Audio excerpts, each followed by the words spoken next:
Tre, due, uno. Susi Patrizio News. È proprio di ritmo. Vabbè. Dai, allora, primavera energetica a Malta e a Gozo.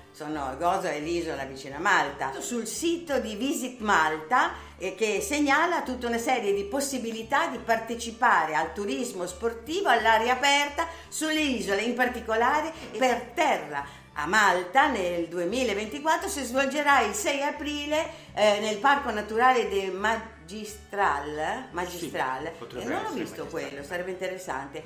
Percorsi che offrono visite spettacolari sulla Golden Bay e sfide sui sentieri, eccetera, eccetera. Insomma, una cosa meravigliosa. Per terra Gozo invece è un evento dedicato alla corsa fuori pista, un percorso che include naturalmente spiagge, scogliere e vallate. Poi andate a vedere anche quelle segni assurdi che ci sono nella grotta e nelle rocce, come se fossero che ci fosse passato un treno nella preistoria. Molto interessante. Poi c'è l'ipogeo, e poi andate a vedere, ci sono le 6 dita impresse nella parete dell'ipogeo. Scusa, non ho capito bene. Allora, un treno preistorico guidato da un ferroviere con 6 dita, ma interessante. Hai capito? Insomma, No, e le teste allungate anche. Perché perfetto. Al museo con la testa c'erano allungata, ciao. perché al museo c'erano i crani allungati che li hanno portati via, ma io li ho avuti in mano. Perfetto, è tutto chiaro. È bellissimo. Forse Malta. è più semplice la prossima notizia, che è per gli addetti ai lavori, ma anche per i turisti. Travel Expo, la borsa globale dei turismi in Sicilia, al CDS Hotel di Terrasini, Città del Mare, siamo in provincia di Palermo. Allora è dal 5 al 7 aprile. E si parla di prolungare la stagionalità, si parla di promuovere il turismo di lusso in Sicilia e si immaginano, questo è interessante, i prossimi 5 anni del turismo in Sicilia. Su Travel Non Stop, il nostro sito con cui siamo, diciamo, in qualche modo complici. Collegati. Molto importante, Sì. il mio podcast. Io naturalmente racconto quello che ho visto. Andiamo a Palenque. Palenque, grande luogo meraviglioso in Messico, stupendo, e lo racconto in un modo molto particolare. Ho visto la tomba di Palenque, di Pacal, eccetera. E poi c'è il podcast, sempre in inglese, di Lomar Radio. Pronto chi viaggia? Pronto chi viaggia stavolta? Te lo dico io. Viaggia Marco nel deserto del Marocco e ci racconta il suo viaggio al telefono. Bene, grazie, ciao Marco. Benissimo. Adesso un'altra notizia che può essere interessante in vista del periodo di Pasqua. Ecco, a quanto pare va molto di moda lo scambio casa. Sapete come funziona? Cioè io ho una casa, la cambio con qualcun altro che ha una casa sua in una città dove io voglio andare, io vado a casa sua, lui viene a casa mia. Sì. È una cosa molto molto interessante.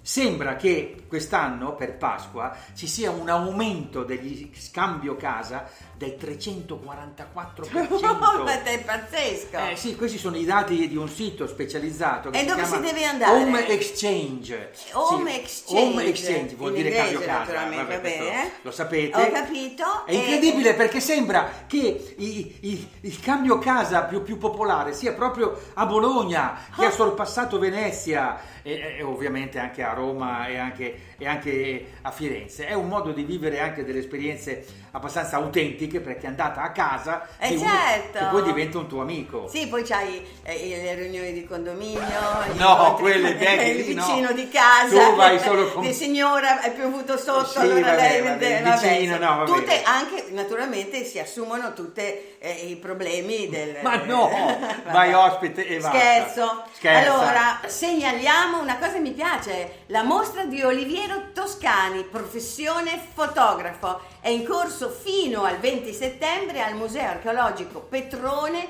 di Vieste. Bello Vieste. Dedicato ovviamente alla carriera del fotografo, cioè il personaggio, cioè lui che ha fatto veramente delle provocazioni incredibili, no? con le sue foto. Vi ricordate Chi mi ama mi segua, insomma, no? dei jeans, sì. Il bacio fra... Lato B.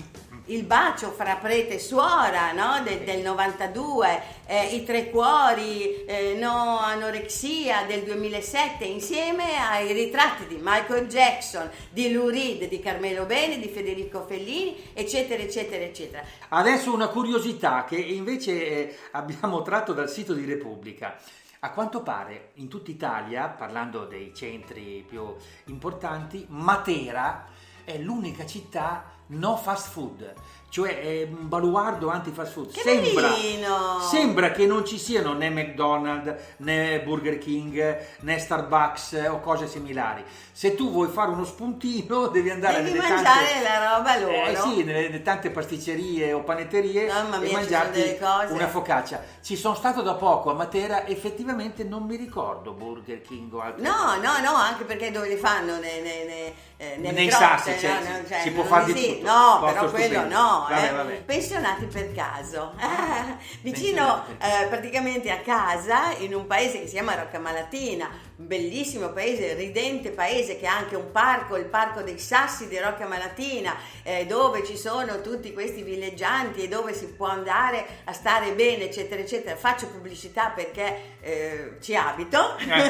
Provincia di Modena. In provincia di Modena, sopra Vignola, sapete, Vignola, le ciliegie, eccetera, eccetera. Guiglia, c'è Roccamalatina. Vi faccio vedere un'intervista che ha rilasciato nel ristorante Santina la proprietaria e anche cuoca, che ci racconta come praticamente per andare a mangiare il pesce non si va più a Rimini o cose di questo tipo, ma si va in Sardegna, per esempio, in Sicilia, per esempio. Vanno e tornano. Ma dai! Sono stupendi. La Santina di Roccamalatina, Ok. grande cuoca.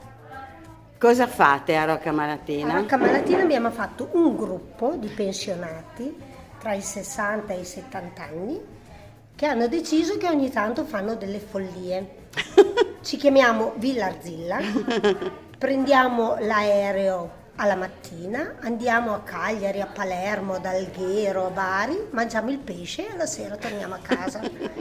C'è un purpurì di persone, dalla postina alla fornaia, al dottore, alla cuoca, al pompiere, c'è un gruppo abbastanza omogeneo. Andare a Rimini? Troppo lunga, troppa fila, troppa gente. Il nostro problema è che quando arriviamo e passiamo dalla security, su 20, 10 hanno delle protesi. Perciò il problema è che su 20 almeno 12 o 13 suonano e quelli della sicurezza sono sempre molto preoccupati perché devono controllarci tutti. E cosa ti hanno detto l'ultima Mi volta? hanno detto ma suonano tutti? Io ho detto quasi. Comunque tu sei il capogruppo, dai. Sì, per adesso sì, sono la tour operator dei poveri. Ma era l'Imperia, ma la conosco, Sì, ma è già in pensione. Sì, ma dai. no, ma che pensione? Lei è in pensione ma è attiva. Sì, appunto. Sì, si chiama Imperia come la macchina per fare le tagliatelle. Sì, esatto, perché va Stupenda. bene. È Mi piace meraviglioso. immaginare. Grande l'Imperia. Vabbè, comunque, altra notizia, ci ha scritto alla posta di redazione, ecco mi raccomando, scriveteci, Marco Dainese, che è titolare di un'azienda agricola a Luvignano di Torreglia. Ma dai. Siamo in provincia di Padova. Sì, e Allora, beh, una cosa bellissima, dal 2022 la sua famiglia dà il benvenuto alla primavera aprendo al pubblico tulipani euganei, cioè in pratica vi invita alla fioritura dei tulipani e non solo, ma anche di altri fiori. Dovete controllare sui social la data esatta della fioritura perché naturalmente dipenderà dal tempo. Sì, è vero, c'è un piccolo biglietto di ingresso, va bene, però potete anche raccogliere i fiori in cambio, quindi va bene, andate sul ci sito. fanno segno che è finita. Sì, allora andate sul sito tulipanieuganei.it Sì, la e facevi basta. lunga. Sì. E comunque insomma vi salutiamo con i tulipani e con tutto, con questa primavera che sta arrivando. Ciao! Ciao, alla prossima!